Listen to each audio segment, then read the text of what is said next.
Dear students,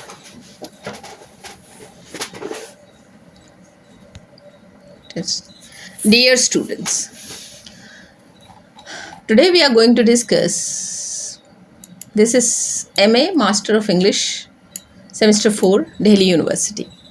This is actually a Delhi University syllabus.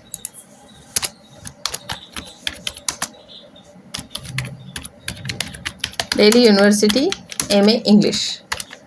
Okay, so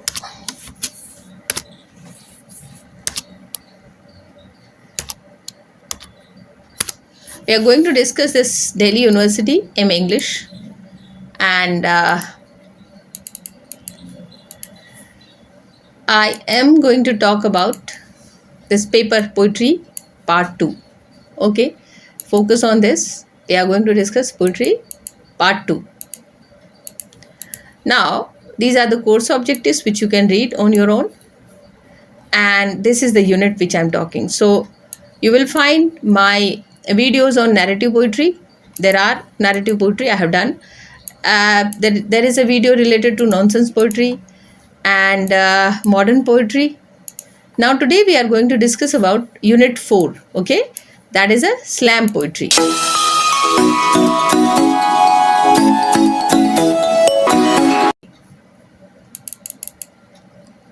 Now, this slam poetry is what is slam poetry?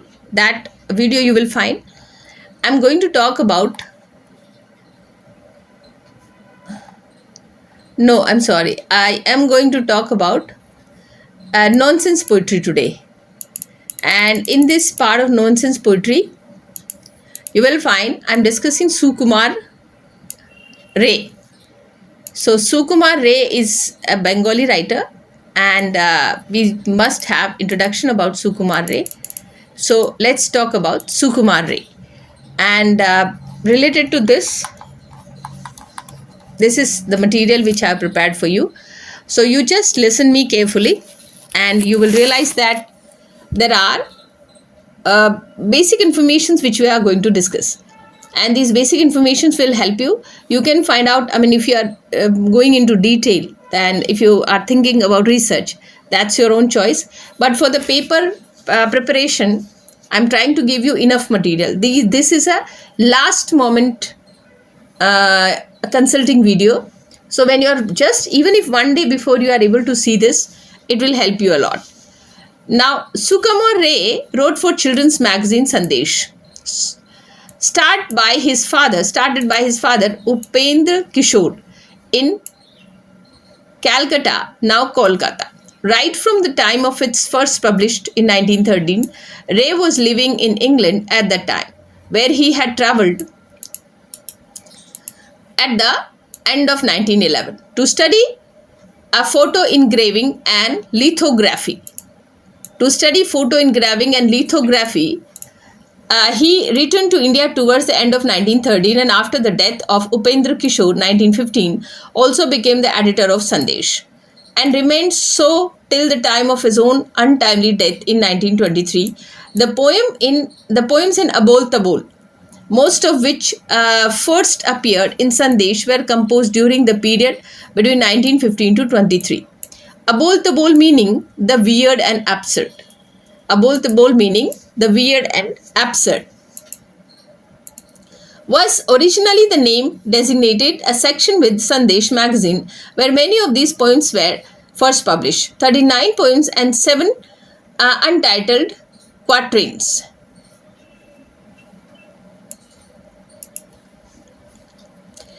Can be traced back to having first appeared in Sandesh. 7 other poems making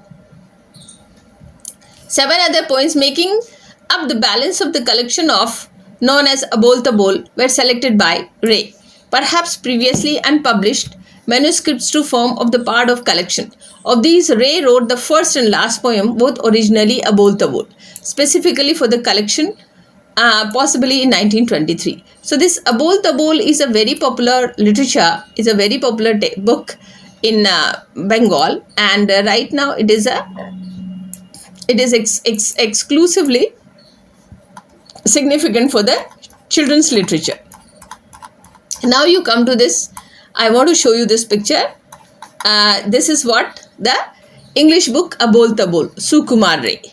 So you can see this Abol Tabol, and how it's related, exclusively related to children's literature.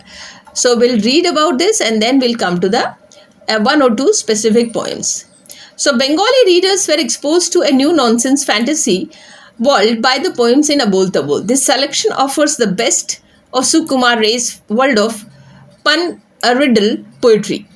Although it was not understood at the time of its publication, many poems in Abol Tabol contain skillfully hidden satire on the state of society and administration of early 20th century colonial India. Mostly Bengal, embedding implied hidden meaning of the subversive nature in nonsense rhyme for children, was Ray's clever way of subverting press censorship by the British administration in India, which was paranoid about seditious and subversive literature. So you could understand that's a very smart way Sukumarray is trying to play, because by this time Britishers were implying lot of censorship on the Indian literature, Indian writings, whether it's a publication, vernacular publication or local publication or publications in the regional languages, because all those regional languages other than English were conveying message against Britishers,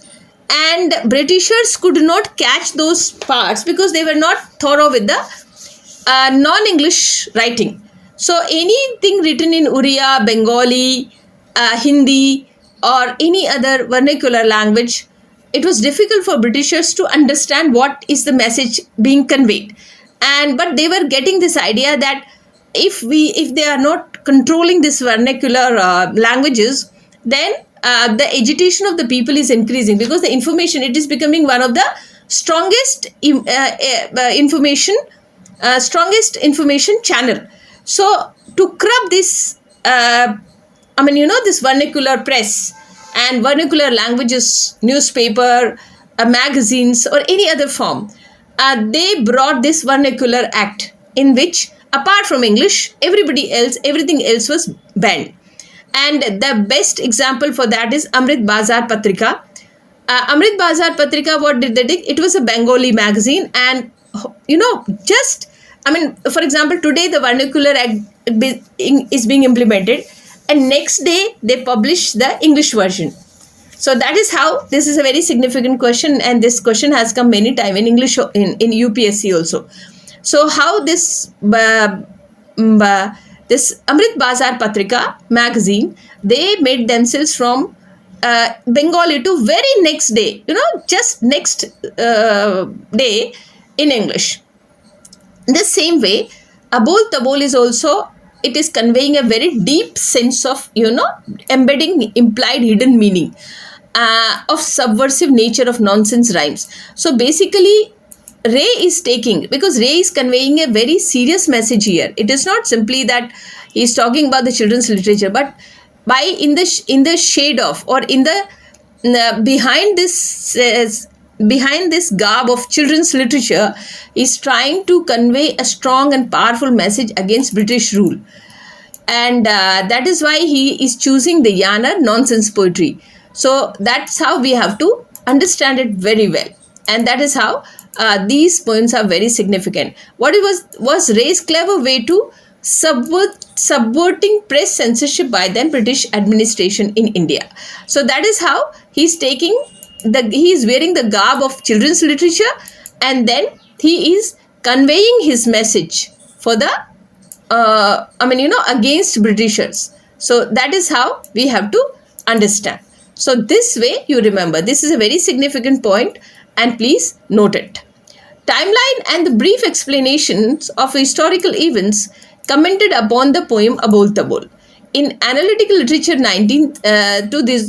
since 2017, the poems in Abol Tabol have been plotted on the timeline and compared with the contemporaneous events. Research having yielded plausible connections between historical event and contemporary and satire hidden in many of the poems. A significant perspective of Ray's Abol Tabol has been explored by Hirak Bhattacharya in his article Rethinking Sukumarray's Abol Tabol. So, you can actually give this reference of Hirak Bhattacharya's article also, Rethinking Abol Tabol by Sukumarray. Okay, multimodal text. Bhattacharya contends that Ray's visionary mind accompanied the poem Abol Tabol with illustration. Such sketches imbibe unschooled learner to have a comprehensive understanding of the text without delving deep into the dynamics of alphabetic logarithms. The illustrations accompanying Ray's poems appeal to aesthetic sense of the readers and in a way create a whole edifice of perpetual understanding of the poem. Appealing all the sensory perception in this way, Bhattacharya explores the multi-modal aspects of the text and transcends a liminality of the text-centered approach. Abol Tabol in Bengali, it is listen, or the weird and the absurd. Abol Tabol means the weird and the absurd. One of the question student asked me the question, what does it mean? So Abol Tabol means weird and absurd. You find it very strange and you find what is this nonsense. Is a collection of Bengali children poems and rhymes composed by Sukumarray, first published in 19 September 23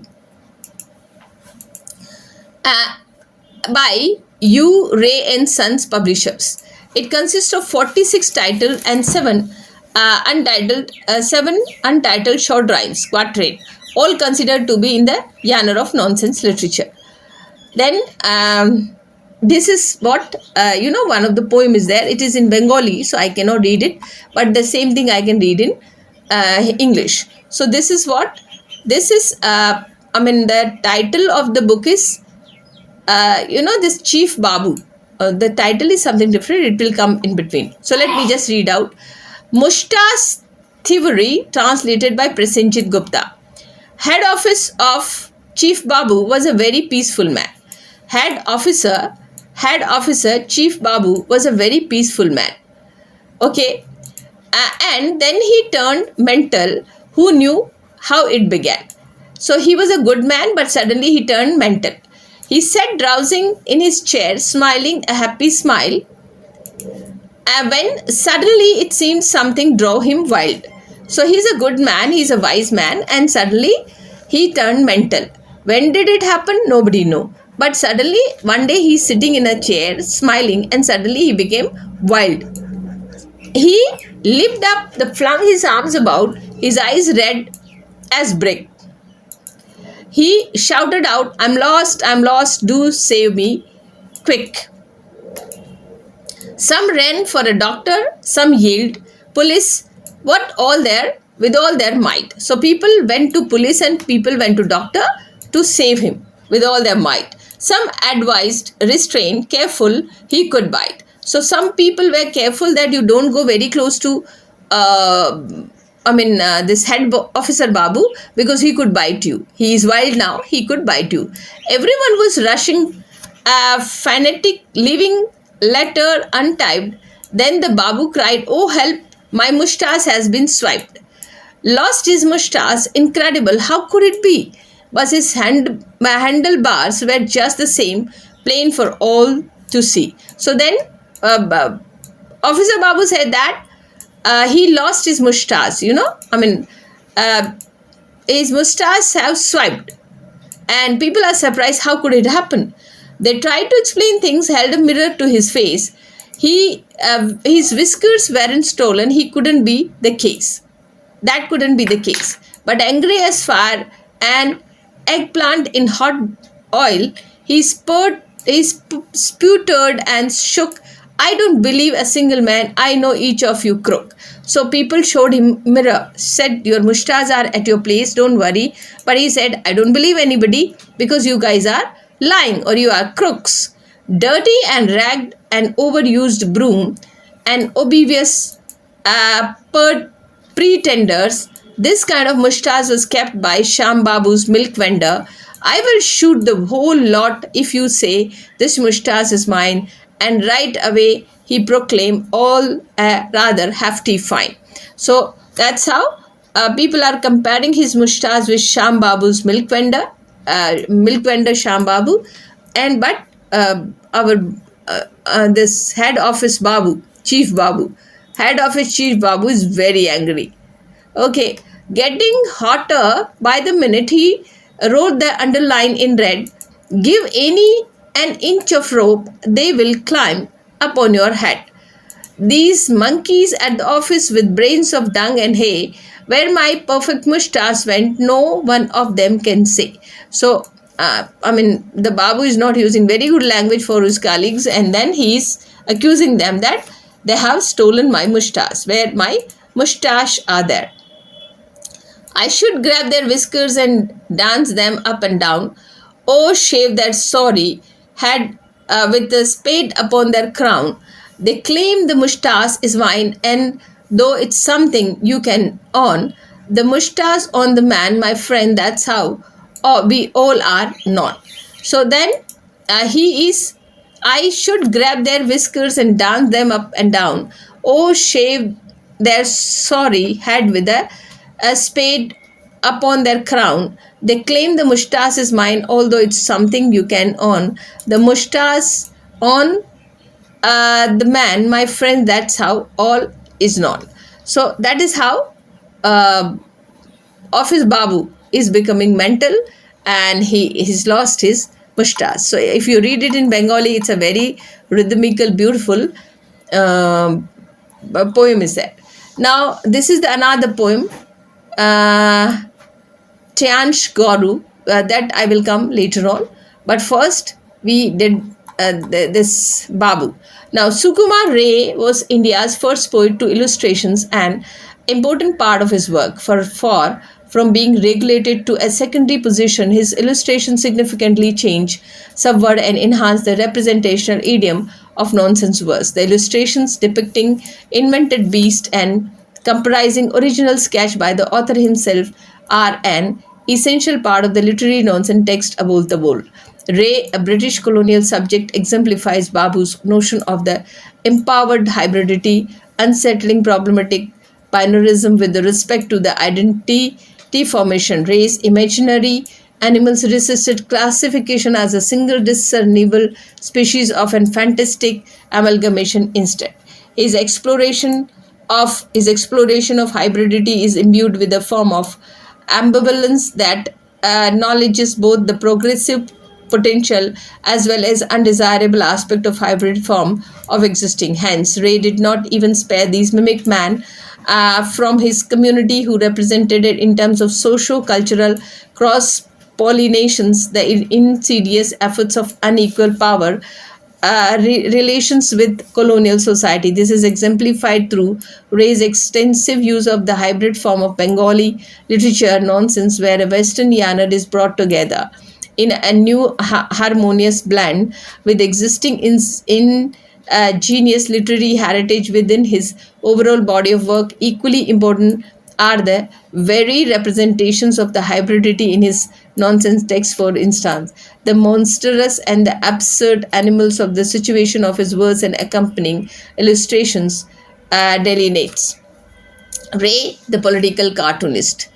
Khichdi Hodgepodge, the first nonsense verse in the collection, signals the ethnology is whimsical nature, presenting a medley of improbable beasts that adequately portrays Ray's ambivalence towards the notion of hybridity.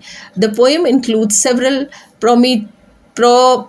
portmanteau animals in light-hearted, rhymed couple that aim to amuse and delight its readers. Even in his jolly nonsense verse, there exists a range of motivation, emotions, and reactions to the different animals, melding together to create fantastic new crossbreed. The desire on each count of is a different, and so are the result and effects. Race purport that the animals do not undergo equal transformation. Rather, Ray points out that when it comes to colonial culture hybridity, there is no ideal mix in the case of hybrid identities. Some aspects of combating cultural influences need to flare up, and others need to be diminished and even obliterate for the fusion of to the work. His illustrations in his instance present a visual critique of the politics and force and unthinking cultural fusion, with the dominant culture gaining under prominence of control over the other. The verse only form reader and creatures that are being combined. It does not give any hint as to how the combination takes place and other in which it does so. The illustrations meant this gap in readers' knowledge by iconographic signs that represent the final composite animals, and in the process also lay bare the question of the power hierarchies. If the different elements of these hybrid animals represent varying cultural influences, the final result too of the combinations subtly indicate who has greater control over the new discourses formed by a force of the otherwise cultural enmeshing. In the combined animals, the one that has its had in intact, likely the one in charge, and as the very least is the able and articulate aspects of a new state of being. Ray's illustrations are instrumental in understanding such satirical commentary. In the case of Khichdi, Ray's arguably makes more a political statement through his illustrations than he does through his verse. The illustrations lend new significance and meaning to the next, which might otherwise merely have been amusing and nonsense on its own, by subtle pointing out the delight as well as danger unchecked cultural assimilations. The poem like Kimbut, Super Beast, and uh, Garu, the blighty cow, on the contrary, points and colonial satire replace gentle irony with the representing the topic of hybridity, highlighting its negative aspects in a far more stringent manner. Ray is no longer ambivalent about those members of a contemporary Indian society who eagerly abandon their own identity in favor of an unthinking foreign culture amalgamation. And illustrations play a vital role in representing the anxieties attendant upon these mixed cultures. In Kimbut, a super beast, Ray's direction his critique towards the inmashing of the very tradition without proper contextualization. The title beast, utterly dissatisfied with his own appearance and attributes, desires specific attractive features from a host of the different animals: an elephant trunks and tusks, a bird's wings and songbird's sweet voice, kangaroo legs, a lion mane and lizard tail. When it wished to miraculously granted one day the untenability of this new hybrid existence, rapidly sinks. In Kimbut morphs into the cautionary tale representing an instance of hybridity gone away. The black and white sketch accompanying Kimbut sketch to an extreme and problem of the scale and proportion of the different animal parts and question of competing power hierarchies addressed by the illustrations in Khichdi. The illustrations depicts the Kimbut standing alone, a shoulder stooped, depicting a picture of misery. In this instances, through both verse and illustrations, Ray represents a creature so far out of the realm of desirability that it serves both as a large target of mockery and as well as warning to those who would follow super beast example of crave perceived attractive qualities of different culture and societies without regard to the consequences. The Kimbut now fears being called a proper disgrace, and he sadly cries out, "Oh, what can I be?" The generalized satire of Kimbut morphs into a point that critique of colonial enthusiast in Tainash Garu, a blighty cow, especially of the brown sahib who imitates Western custom in misguided ways. The Tainash Garu's careful westernized grooming, delicate and fussy demeanor, and absurd diet paint a mocking portrait of the subservient native subject of British master. They ridicule the Indians who were all too eager in their unthinking imitation of different aspects of the British society and culture. As Sampurna Chatterjee points out, every today when you use the word Tainash for someone is derogatory and means only an unpleasant westernized. The Baduri. The illustrations of this poem emphasize Ray's message to an even greater degree. For instance, it depicts the Tainash Garu's eyes and close and presumably to royalty of the world outside. The creatures raised in typical bovine complacency, sprawled in a slack, ungraceful manner, chewing one. Imagine the tallow candle placed next to it. A specific choice of a cow, generally regarded as the domesticated passive beast that does not show an initiative or intelligence in its own and its race to the to serve human interest. This is significant one. It allows race to pictorially portray to an even greater degree in Tainashgaru unthinking, a meekness which within the British colonial context became a dangerous form of compliance to an oppressive and unjust foreign authority. The illustrations of Ray to Worth's work like Al-Hadi, Khan, Kadune, and Ture shows a caustic parody of the British culture. The illustrations of the Ikushe Ain is equally significant of the arbitrariness of the British misrule and also noticeable. Kurur, Khol, Nof, Churi, and other shows a more westernized Babu culture and indulge in its parody. Thus, Sukumarray's creative output need to be considered in the context of the literary and cultural milieu. That one was a product of the complex hybrid socio-cultural and political forces is a nonsense poetry, and illustration therefore encompasses a very complex mixture of the East and West and Middle of the diverse discernible influence as well as work of the unprecedented originality.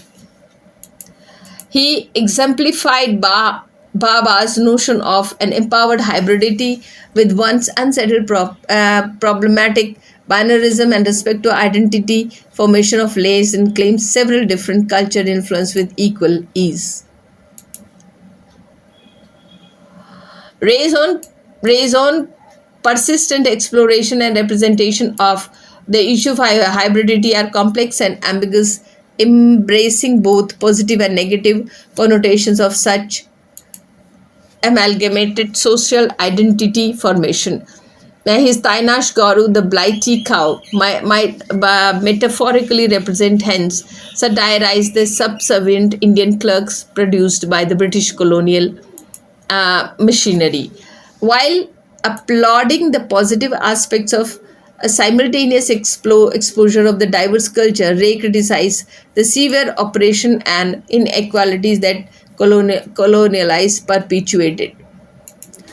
In Ray's case, indignized literary nonsense become a counter-discursive practice and vehicle of contemporary political social commentary, primarily by a satiric, unique and British colonial government and the repressive policies along with certain Indian institutions personage like the overly westernized Babu and Tainash Garu complex beast of Kimbut.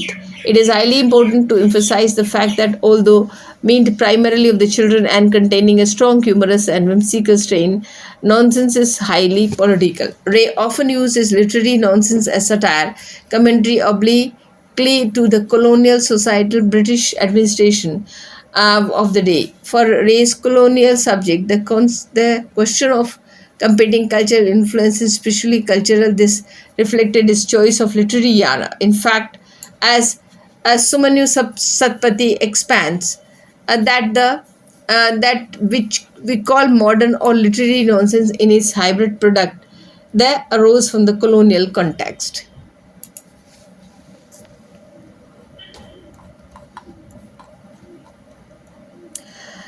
In Abol Tabol, the magical met the real in brilliantly matched word and images, but these nonsense poems specialized in Bengali idiosyncrasies. Their untranslatable readability stem from the fact that the puns and alliterations ingeniously juxtapose Bengal and English. Sukumarray plays with the Bengali resonance of certain English words and image inextricably bound to Bhadralok Babu culture. This mixture made perfect sense in bilingual colonial milieu of urban culture in the early decades of this century. The colonial interactions with the prominently target the Mudlin Tainashgaru was manifest a hybrid and surely once colonized could have produced. Made these to raise appropriations of the English literary nonsense tradition in form of hybrid Bengali children and nonsense to such satire gives his critique a particularly subversive resonance here. Political subject use the literary tradition of colonial text to mock the latter. The poems of Abol are prime examples of the way in which race subversive hybrid nonsense functions as the counter narrative. The both form and content are embedded with the critique and Western canon and its exclusion of the other narratives. Few satirists in Bengal rivalry, ray, vocabulary, and invented words and work that best caught his genius was Abol. Thus, Sukumarray's unique blended literary and pictorial wit through his nonsense verse and accompanying illustrations. Tabol is a symbol of his remarkable oeuvre, which presents an incisive commentary on hybrid form, existence, and cross pollinations of culture in colonial socio-political milieu of early 20th century India. So here I finish. I hope you will like it, and